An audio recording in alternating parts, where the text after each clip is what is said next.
Hello, hello, hello, everybody. Welcome, welcome, welcome. Tonight, our guest is Dr. Sharon McGruder, ADTKD patient, autosomal dominant tubular intestinal kidney disease, author and executive director of the Rare Kidney Disease Foundation. The RDKF is dedicated to stopping ADTKD and finding a cure. Sharon's kidney story begins with her family. She comes from a long line of family members who suffered from chronic kidney disease, including her grandmother, who died at the age of 62, and her mother, who passed at 57, and numerous aunts, uncles, cousins, and siblings.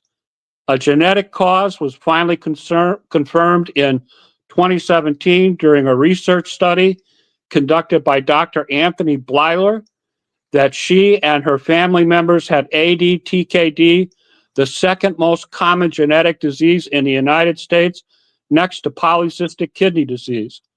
Dr. McGruder has shown a tremendous desire to give back and help the ADTKD community. A retired social service researcher, Sharon is now the executive director of the Rare Kidney Disease Foundation, a patient-led, patient-focused nonprofit organization dedicated to stopping ADTKD and with the help of physician scientists finding treatments and a cure.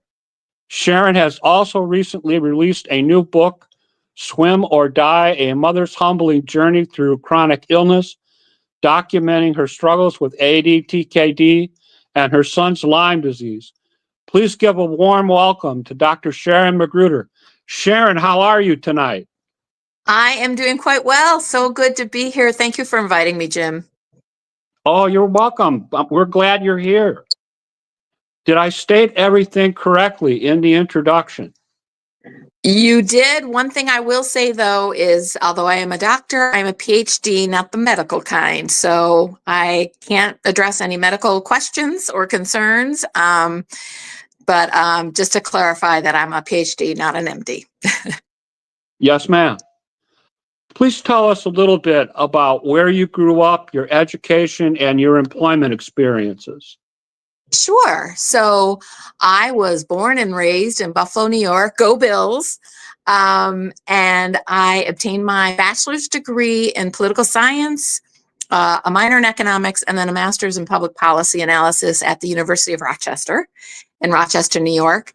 And then armed with my degree in public policy, I moved to Washington, D.C. and became a policy analyst for the U.S. Department of Health and Human Services, where I worked on overseeing research and helping to develop policy around, Head Start, childcare, and welfare reform. And so that was in the late 80s. And then I realized I wanted a deeper understanding of child development. So I went back to graduate school and I got my PhD in human development and family studies at the Penn State University. And so after that, I returned to Washington, D.C., where I, for the next 30 years, conducted research on the effect of programs and policies on children and families, on family functioning, on child development, anything really considered sort of anti-poverty and family strengthening programs. So that's what I have been doing for the last 30 years until I retired a few years ago.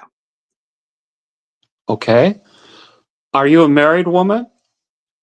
I am indeed. And I would not be where I am today without the love and support of my family. So my husband, Pete, and we've been married 30 years next month, actually 30 years and 10 days. So coming up. Wow. And then we have two boys. Yeah, we have two boys. Matthew is 28 and Evan is 25. Wonderful.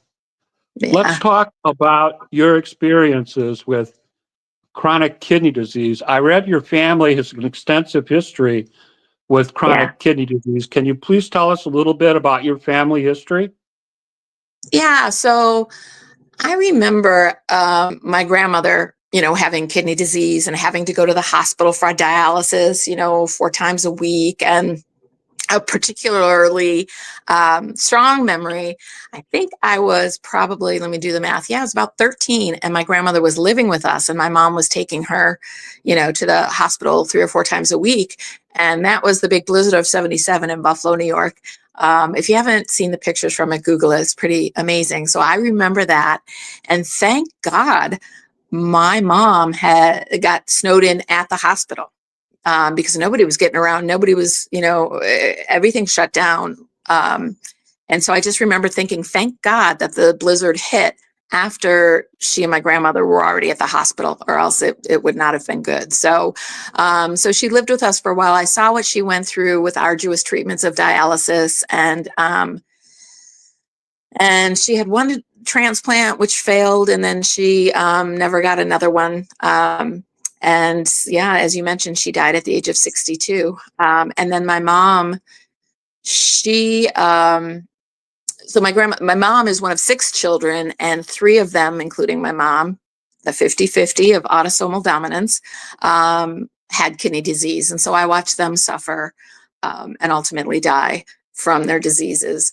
And it's funny because my mother and all of her siblings had the same nephrologist in Buffalo, New York. And he was saying, oh, you all have different conditions. Yours is PKD, yours is medullary cystic, yours is whatever. And he was saying, this is so rare to have all these different diseases in one family and it not being genetic. And which is when I thought, that doesn't sound right, but they didn't know back then. Again, this is the 70s and the 80s. They hadn't mapped the genome yet. They didn't know. But to say that it wasn't just struck me as an odd statement. So anyway, so then my mom was diagnosed with end-stage renal failure at the age of 47 when she crashed into the ER. And that's the term I only learned recently, actually, for when you're diagnosed because she couldn't get off the couch. She was just, we didn't know what was wrong. She hadn't been going to the doctor, no regular checkups, no regular blood work. So she was just so ill one day. I guess I was in my about 20 at the time. And I asked my grandfather, I said, we need to take her to the ER. And that's when they were like, oh, she's in end stage renal failure. I don't know what her numbers were, but they immediately put her on dialysis. And she was on dialysis for the next 10 years, and she was never healthy enough to get on the transplant list. So she died at the age of 57, having never been transplanted. So yeah. So that's my immediate family, my grandmother and my mother. And of course, there's other stories of other family members I won't go into, but you see a lot when you have a genetic family disease, and there's a lot of suffering that is needless. It shouldn't need to be, nobody should need to suffer from these diseases. Agreed. Let's talk about your own experience with CKD. When did you first begin to experience symptoms, and what symptoms did you experience? So, let's see. So I started symptoms. So like other patients with ADTKD, you don't really experience symptoms until later in the disease. All the symptoms are a result of the declining kidney functioning. So it's the usual things like, oh, that's when your blood pressure might go up. That's when you might have to start watching your potassium and phosphorus oil. So I was going to a regular nephrologist since I was the age of 30. So once I got married, my husband and I was like, family history, I should find a nephrologist and see what's going on, got baseline levels. And at that point I was in stage 2 at 64%. And I was like, wow, that's news to me. And my nephrologist is like, that's fine, just eat well, exercise, water, all that kind of good stuff. And so I knew I had compromised functioning long before I had any symptoms, but I guess it wasn't like stage 3B, which I think is very common for when folks with chronic kidney disease start to feel like the fatigue, which was my main symptom. And I was at 3B. Let's see, let me look at my notes here if I remember when that was. I don't have a time here, but yeah. So 10 years ago, I was at EGFR 32, which is stage 4. Check my math on this one.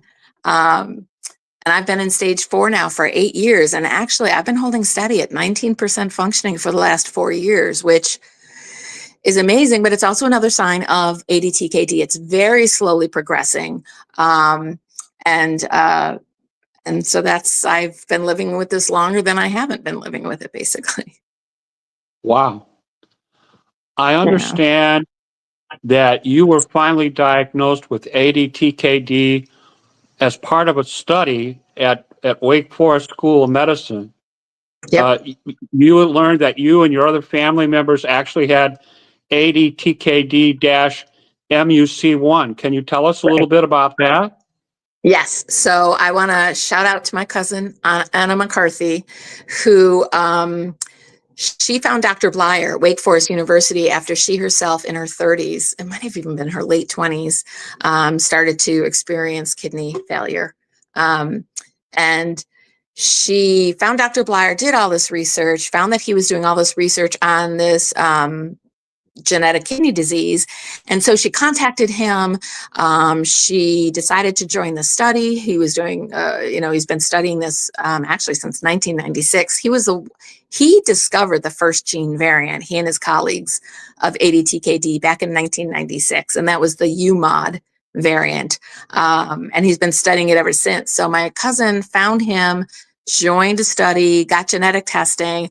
And when she found out that she was positive for the MUC1 variant of ADTKD, she contacted the entire family and said, you have to get tested. You have to join this study. They're doing amazing research. They're learning a lot, but they need people to get genetic testing and join these studies so that they can learn even more.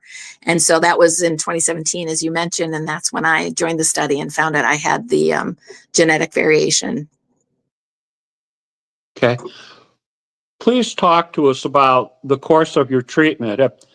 Have you been hospitalized? Have you had issues or complications since your diagnosis? Not at all. Not at all. And that I think is also very common with ADTKD. Because the cause is genetic, then it's only the slow decline in functioning that will eventually give you symptoms. Like I mentioned, high blood pressure, or in my case, because I am so low at this point, I did get diagnosed with gout just in the past year. But that's all as a consequence of the declining kidney functioning. So it's not, for example, like when you have kidney disease and diabetes, or you've got these other comorbidities. That's much more complicated, and that often does lead to hospitalizations or various complications, but generally not with this disease. So I've been fine, really. Okay, just for the record, so our audience understands. Yeah. You've never been on dialysis. Nope. You've never had a kidney transplant. Not yet. You're currently at stage 4. Right. And you've been there for about 8 years. Right. Is that correct? That is correct. All right.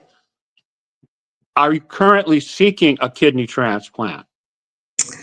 So I learned from, by the time I was needing to look into this, my brother and my sister had already had their transplants. So they were tremendous resources for me to understand what they went through. What is this process like? And I knew that once my EGFR dipped below 20, so 19.9 or whatever, is when I would be eligible to get on the transplant list. And so I thought, well, once I was like 22% and I knew it took a while to do all these tests, I said to my nephrologist, I'm like, can we just start the testing process now? And he was like, sure, let's go ahead. So that was in the fall of 2020. I'll never forget doing the tour on a treadmill, and they're like, faster, faster, and you can't breathe. Well, I had to do that with, I forget what it's called, brain fog here, but I had to do that test in in a mask because it was COVID. So that was quite memorable. But so I did all the testing, and at the same time, my husband went through testing. We knew we had the same blood type, which is the first step, because if you're not the same blood type, then you're completely ineligible. So he did all the testing I was doing, and then I dropped below 20%, and boom, I was right on the transplant list, and that's been 4 years ago now. But then also come to find out that my husband and I matched on everything we needed to match on. And so he's going to be my donor when I need it. I understand the plan is that when your husband, or when you reach stage 5, that's when your husband is ready to donate. Is that That's right. correct statement? That's right. So, and it's I'm at 19 now. Stage 5 starts at, what is it, 15 or below 15. So, I mean, I've been at 19 for 4 years. I have no idea. And you all of your watchers, listeners know that you don't know when you're going to feel good or bad. You don't know when you're going to decline. You don't know if you can plan something for the day because it might not feel like doing it because it's a particularly fatigued day. So likewise, I don't know when I'm going to get a transplant. And it's just par for the course. I'm very fortunate that I have a live donor match. So we'll just see what happens. Excellent. Where are you listed? What center are you working with? Inova Fairfax in Northern Virginia, Fairfax County. So Inova Fairfax, Inova Hospital System. Okay. Let's talk in general for a moment about ADTKD. Jim, come on. It's a mouthful. I know. ADTKD and the numbers. Is there a large percentage of dialysis patients who don't know their cause of chronic kidney disease? Absolutely. And some estimates are as high as 40% of them don't know why they're sitting in that chair or doing home dialysis. They just know their kidneys have failed, but they have no idea why. And that's a shame, because if you don't know why, then you don't know how to have the best treatment. And, you know, a point I made earlier in another talk was that we talk about chronic kidney disease, singular, as though it's one disease. It is a whole host of diseases and largely defined by the symptoms or the biology of declining kidney functioning as measured by creatinine and EGFR. But the reason why the creatinine and EGFR are affected, the cause of chronic kidney disease, is so varied. And so therefore the treatments could be varied. Preventative measures can be taken if you know you have this kind of kidney disease versus that kind of kidney disease. So I think actually in the field, they're starting to talk about chronic kidney diseases to remind people that there's a whole host of diseases that are characterized by declined kidney functioning. I'm not sure if I answered your question. Oh, I'm sorry. Go ahead, Sharon. I'm so bad, Uncle No, Jim. I just said I don't know if I answered your question after that little tangent about CKD. No, you did. You did. Okay. How many people in the U.S. have a genetic mutation that causes their kidney disease? Well, estimates are, at least 10%. And that's got to be conservative because, again, so many people haven't been genetically tested. So there's, of course, a bunch of people out there who have a genetic disease or a genetic kidney disease in particular, and they just don't know it. And they won't know it until their kidneys start to fail. And then, of course, they're going to want to look for answers, and, genetic testing is an option. And it's an option my mother, that generation didn't have, that I wish they did. But up to 10% of folks in the US with chronic kidney disease could have a genetic cause. And that's as many as 3.5 million people? Right. There's about 35 million folks in the US with chronic kidney disease, which alone is almost 10% of the population. It's just huge. It's just kidney disease, I don't think in general, again, kidney diseases, so many people are touched by it, and yet there's so much we still don't know, and there's so much that could be done medically to learn more and to help people, because a lot of people are suffering from kidney diseases. I read that ADTKD affects somewhere between 75,000 and 100,000 people in the United States. Is that correct? That is our best estimate, and it's an estimate that the Broad Institute of MIT and Harvard uses based on some research that was done by one of their colleagues, Emily Groupman, looking at prevalence in a sample and doing some extrapolating and some really important research to get a sense of, well, then how many might be in the US or even worldwide. And so their best estimate is 75 to 100,000 people. But again, you know, until more people are getting genetically tested, we don't really know how prevalent it is sitting out there quietly, like a time bomb, waiting to go off when you least expect it. But that's the number now. And I think those estimates will increase over time as more people get genetic testing, as our scientist colleagues, I am not involved in this. I'm just forever grateful that they're doing this. But as the scientists, are discovering more variants. You know, there are now up to 7 variants of ADTKD. The most recent gene variant was discovered last fall. So they're constantly learning more. They're constantly discovering new gene variants of this particular type of disease, and that can only explode the numbers over time. Would it be fair for me to say that the rare genetic diseases collectively are more common than people think?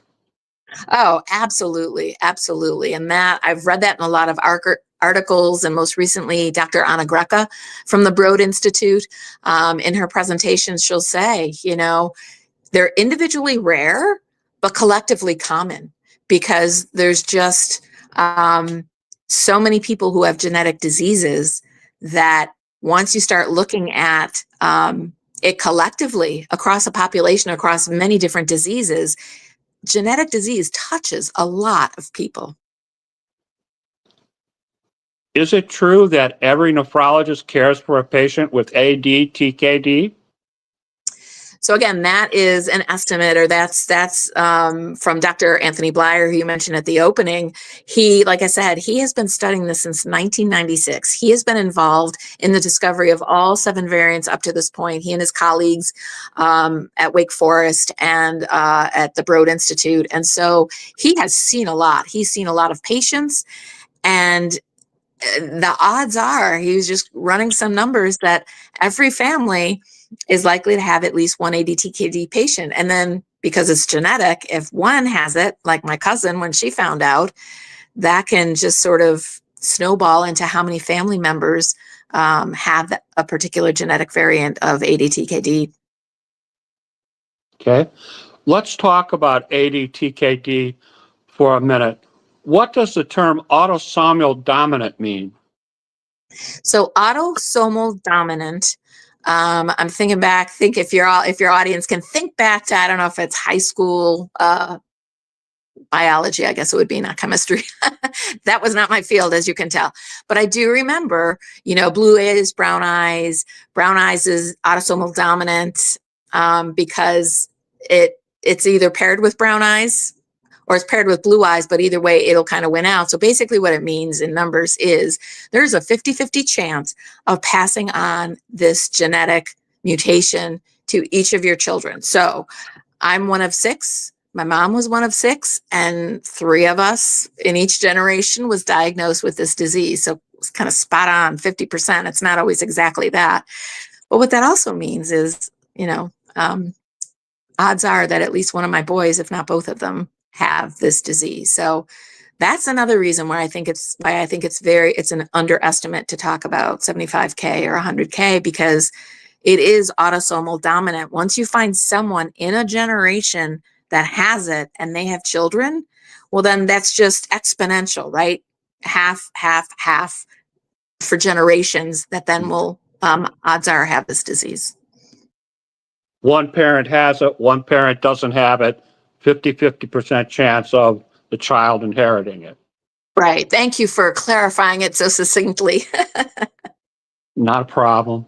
When we're looking at what ADTKD is, my notes are telling me that it's a group of genetic disorders that affects the tubulars of the kidneys, leading to a progressive loss of kidney function and eventually end-stage kidney disease. Would you agree with that?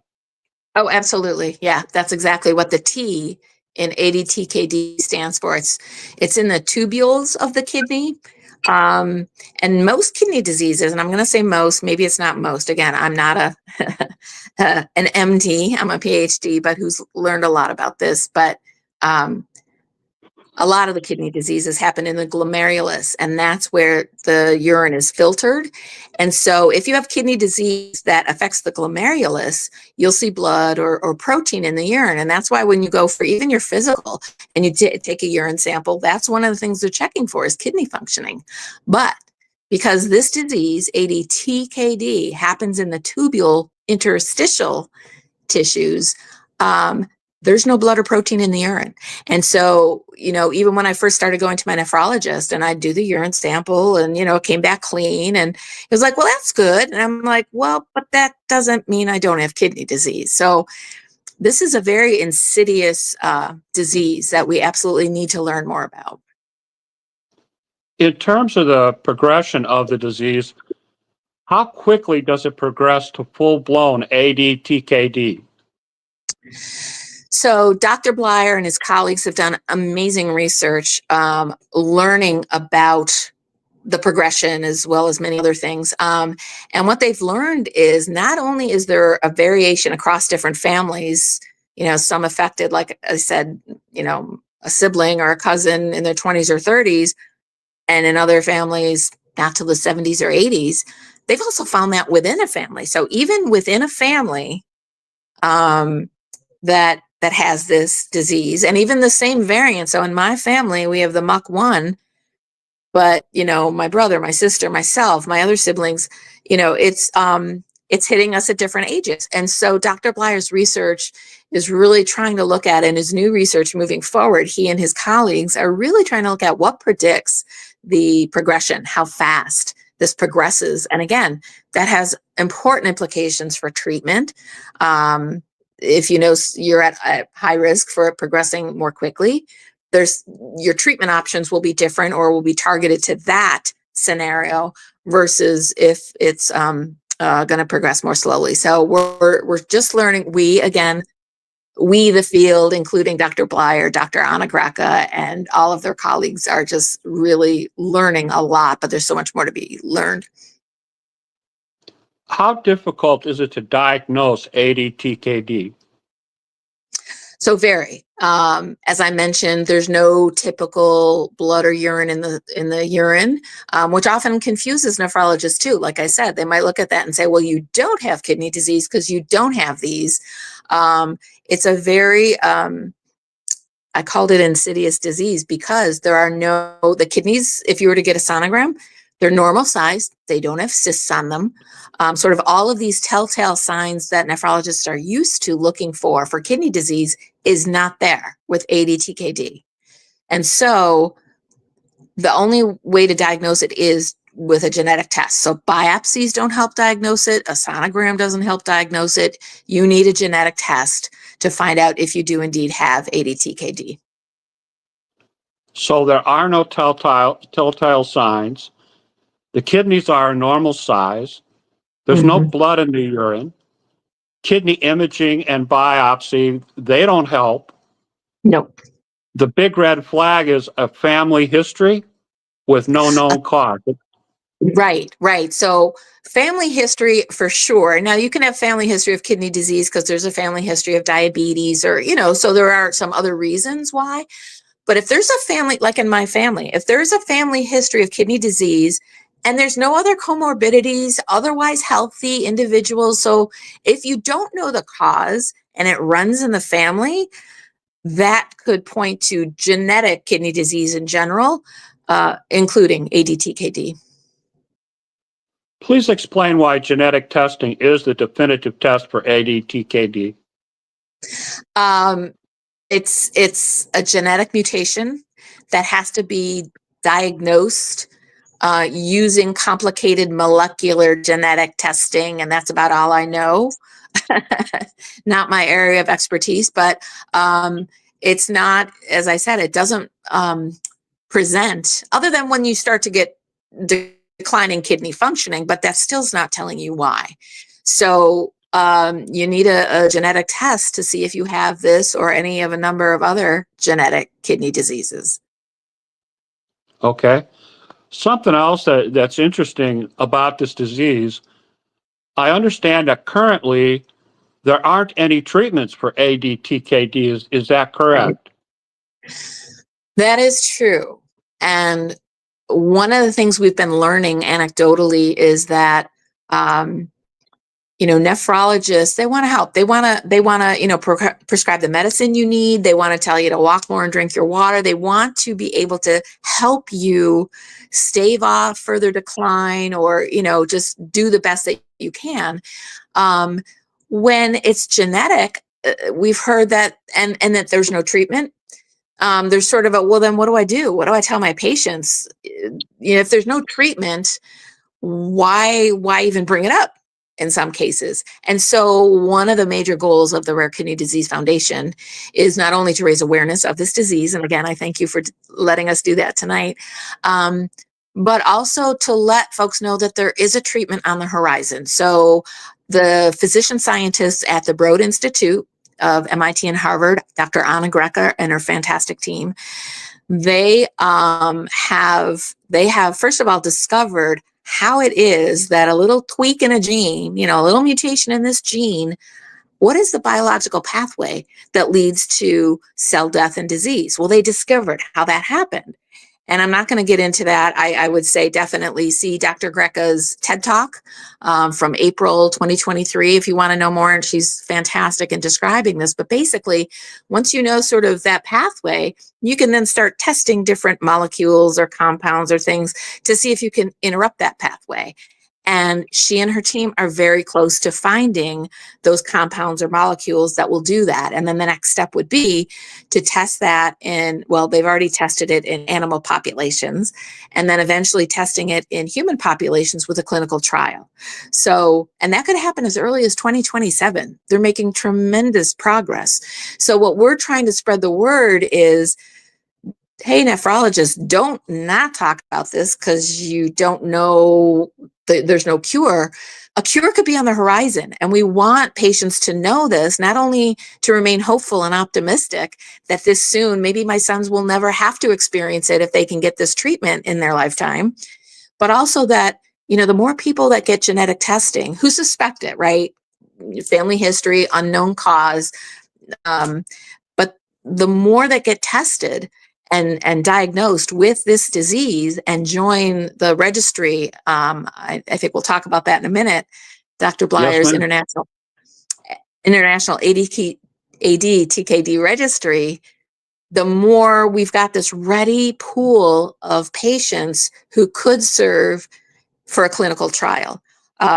So it goes hand in hand what Dr. Blyer is doing and learning about this and enrolling people in his studies and in the registry, and then the team at the Broad Institute and their partners figuring out how to interrupt this disease and stop further decline. Together, they have the sample, they have the possible treatment, and a clinical trial is very close. And so we're trying to raise awareness about that as well. There is hope. Okay. And just so the folks know, as is my custom, this broadcast is pinned to the top of my Facebook page, Jim Myers, Myers. In the comments is all of my research. And Sharon was kind enough to send me information on this MIT and Harvard study, and a link to that study and a link to their presentation at Kidney Week for ASN is in those comments. So if you want to know more about the study and the possible treatment and the compound and all that sort of thing, go to my Facebook page, check out the comments. The link is there. You can read all about it. That's excellent. Please And tell I us think a little bit. I'm sorry. Go ahead, Sharon. I was just going to quickly say, and then I'll go to your page and I will add the link to Dr. Anna Greca's TED Talk from April of 2023. It's only 13 minutes, but it's fascinating and very informative. Oh, thank you. Thank you very much. Yep. Let's talk about the International ADTKD Registry. Why is patient participation in the registry so important? So what the registry is a sample of individuals who have been diagnosed genetically and confirmed to have ADTKD, one of the variants, one of the 7 variants. Largely UMOD and MUC1 are the overwhelming majority of cases of ADTKD, at least for now, you know, as we continue to learn more. But, and so the registry is a sample of individuals who've agreed to participate in research. So Dr. Blyer and other experts around the world can learn more about this disease. But then the registry, as I mentioned, has a second purpose. When a pharmaceutical company is looking to invest in a promising treatment, one of the things that helps them get interested is to know that there's already a sample of patients already with the disease, and especially in this case, a rare disease, and you've already got a sample of patients that can be drawn from, you know, tapped to be a patient pool with full, you know, buy-in and agreement, and what am I trying to say? Consent, of course. But to know that we've already got, Dr. Blyer's team has this ready pool of patients for his research that can double as a sampling pool for the treatment that they want to test in a clinical trial.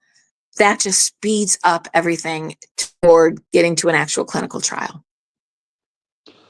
Let's talk about the Rare Kidney Disease Foundation. What is it and what does it stand for?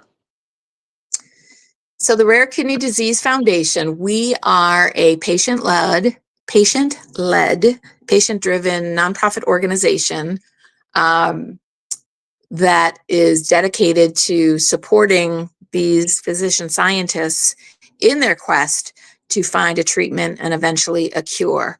So what we're trying to do, in addition to raising awareness of ADTKD, and we're trying to raise awareness about the importance of genetic testing for those for whom it's appropriate and comfortable with that, obviously, but to at least have a conversation with their nephrologist about if it makes sense for them to get genetic testing. And then for nephrologists to facilitate that process. And then, you know, we at the foundation are here both to support. We know what it's like to go on the diagnostic journey and trying to find out what's wrong.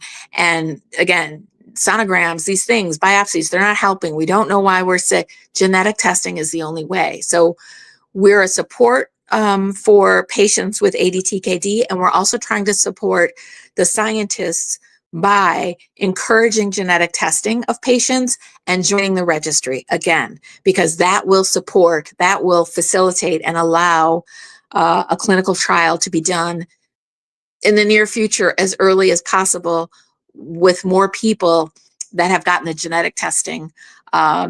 And of course, there's other reasons, personal reasons they may want to get genetic testing, and we'll talk with them about that too. But we're just committed to finding a treatment and a cure, and we've never been as close as we are now. And for being the second most common genetic kidney disease after PKD, polycystic kidney disease, we're nowhere near where, where there's treatments for PKD and a lot of research going on, and we're sort of the newer, younger sibling of PKD, perhaps. But for being the second most common, and those numbers likely to grow, to be this close to a treatment and a cure is just a very exciting time. And so we at the foundation are trying to raise awareness, educate, be a support, build a community, and then really encourage people get genetic testing and join this patient pool so that they can do a clinical trial as soon as they're ready. Who are your members? Of Rare Kidney Disease Foundation. We are all volunteers.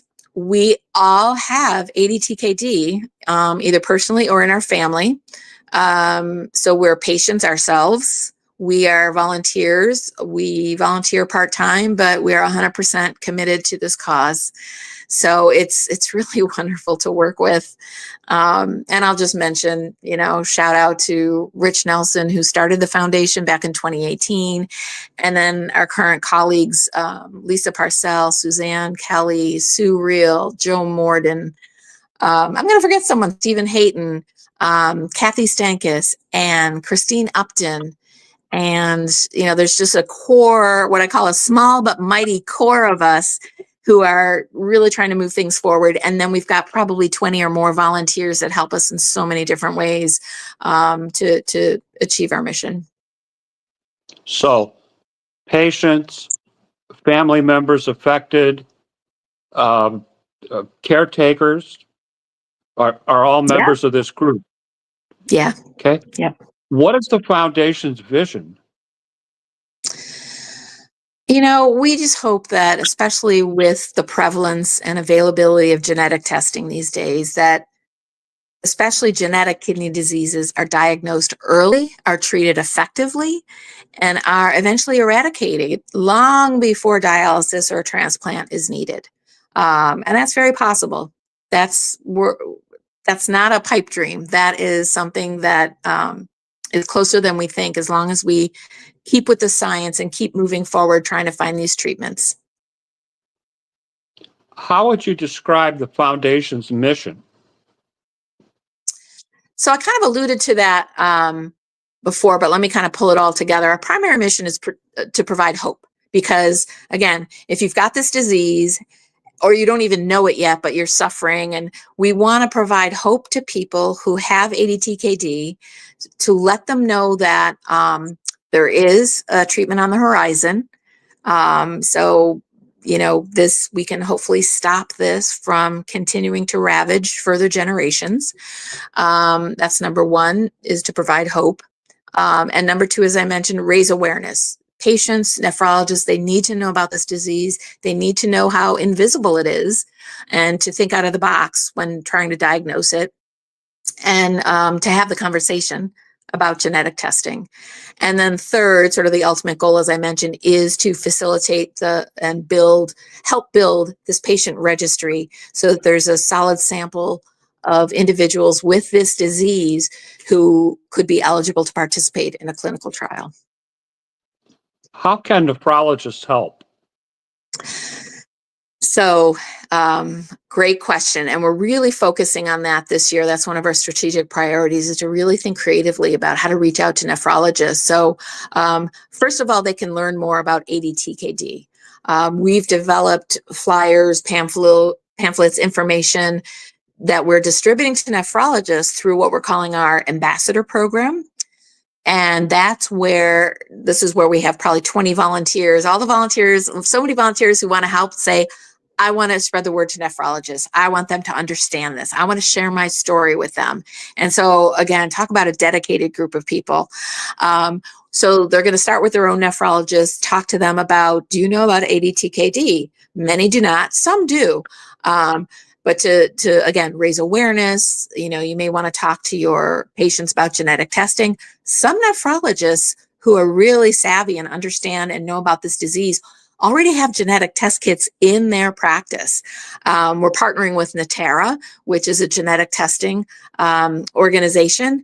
And currently they have you can decide if you wanted, I think they're up to 400 kidney genetic diseases that they can test for with one, swab or something like that. So a lot of nephrologists that do know about this disease carry the Natera kit in their office to hand out to their patients, to have that conversation. So the ambassadors are really trying to expand the knowledge, the understanding with nephrologists.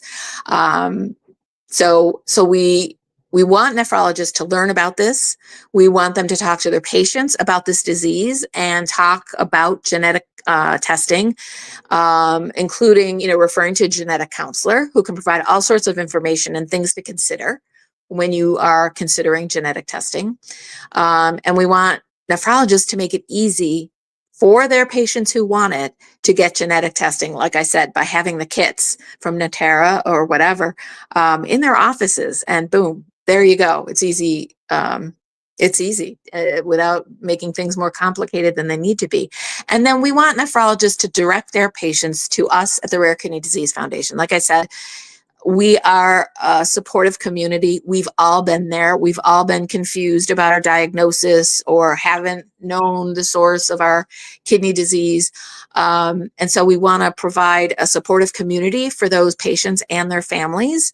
And we would love nephrologists to, give our cards out or just share information about us with their patients. Okay, and if people want to find out more about the Rare Kidney Disease Foundation, I have your website address as www.rarekidney.org, or you can ask for information at info@rarekidney.org for patients and families. And of course, Yep. the organization accepts donations, www.rarekidney.org/donate. So, and that's scrolling across the screen currently. If that's scrolling too fast, remember that Uncle Jim has the broadcast pinned at the top of his Facebook page. The information is in the comments to the broadcast. That won't move too fast. So if you want to contact Sharon or you want to contact the organization, that's where you can find them. Let's Please talk a do. little bit about your book, Swim or Die, a mother's humbling journey through chronic illness. Can you please tell us about that?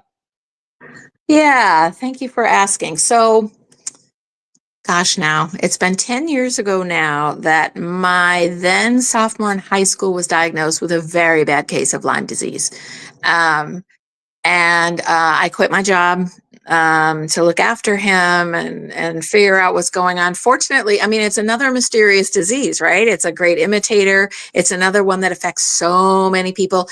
The tick is in every, is in every county, every state now. Before, it originated in Lyme, Connecticut, hence the name, but it's everywhere now. And so I had Lyme disease years and years ago. So when I was looking at his weird symptoms and trying to figure out, anyway, got him the proper treatment, but it took about 4 years before he was cured. He couldn't go to school. He had to do online learning, and even that was difficult. And so when he was, I guess he graduated high school in 2019, I thought, okay, I'll go back to work. It's time to go back to work. But that's actually when my kidney functioning really started. I think that's when I entered like 3B. And I was like, I'm really tired. I don't know if I can do a full-time job like I used to for the last 30 years.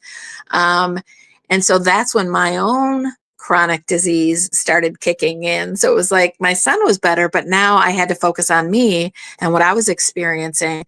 And so it's a book that it's not quite a medical mystery book. There's some, I hope, interesting, informative, information about Lyme disease and kidney disease, and in particular ADTKD. But it really is about a mom who, who believed in swim or die. You just kind of have to do it. Just do it. I could have written that motto for Nike. Is like, you just push through life, you push through difficulties.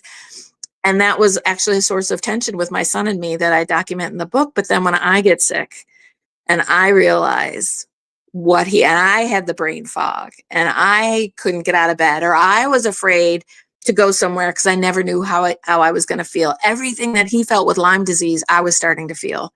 And so it's just sort of how I came to realize that the humbling journey of, chronic disease is a real bitch. And, it's a very humbling experience, and to be kind to yourself, and there's always hope. Okay, and scrolling across the screen now, Sharon, is the Amazon link when people can find the book. Where is the best place, in your opinion, to find and purchase your book? So I just learned from my publisher, which is great, that you can go to bookshop.com and you can look up if you want to buy from your local independent bookstore, you can. And so you can either go there and ask them to order it through Ingram. That's what all publishers use, so that would be easy. Or you can go online, bookshop.com, search and find your local indie bookstore. And that way, when you order it from bookshop.com, your indie bookstore is the one that gets kind of the cut, as if you were to go in and buy it from them directly. So I really like that option. And of course, there is always Amazon. Okay. We're in the home stretch. Sharon, do you have any final statement that you would like to make to our audience tonight before we conclude the broadcast? Just that, I guess, to reiterate, I've seen so much suffering and death from this disease. And again, the odds that one or both my boys have this disease breaks my heart.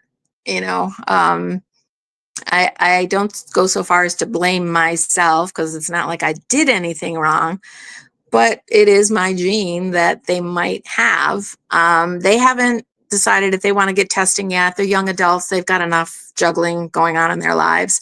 But I hope I've been a good role model for them, how you can just continue to live, be healthy, be sensible. It's not a death sentence. If you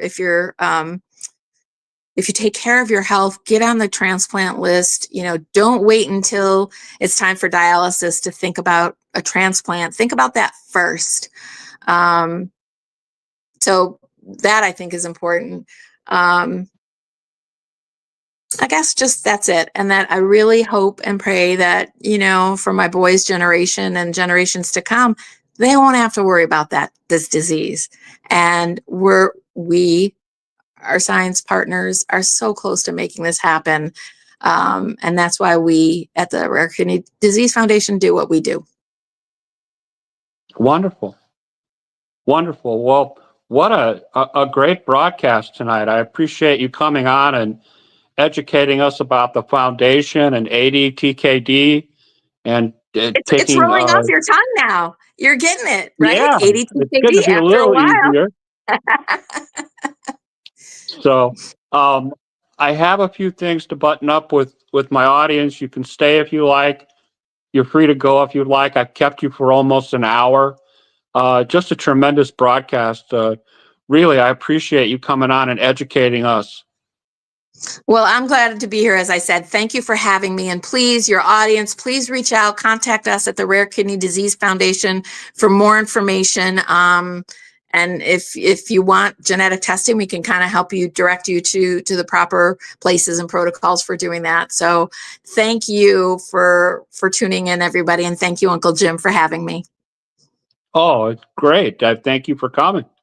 Tremendous Absolutely. broadcast. Anytime. I learned so much. Excellent. Well, thank you. Thank you. All right. That's our broadcast for this evening. Next week, interesting broadcast.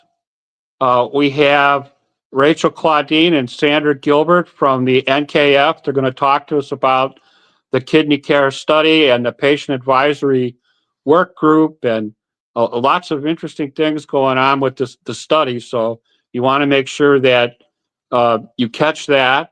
And I want to thank everybody for checking in tonight. Terrific broadcast with Dr. Sharon McGruder, PhD type doctor. Lots of interesting information about ADTKD and, of course, the Rare Kidney Disease Foundation. Please check it out.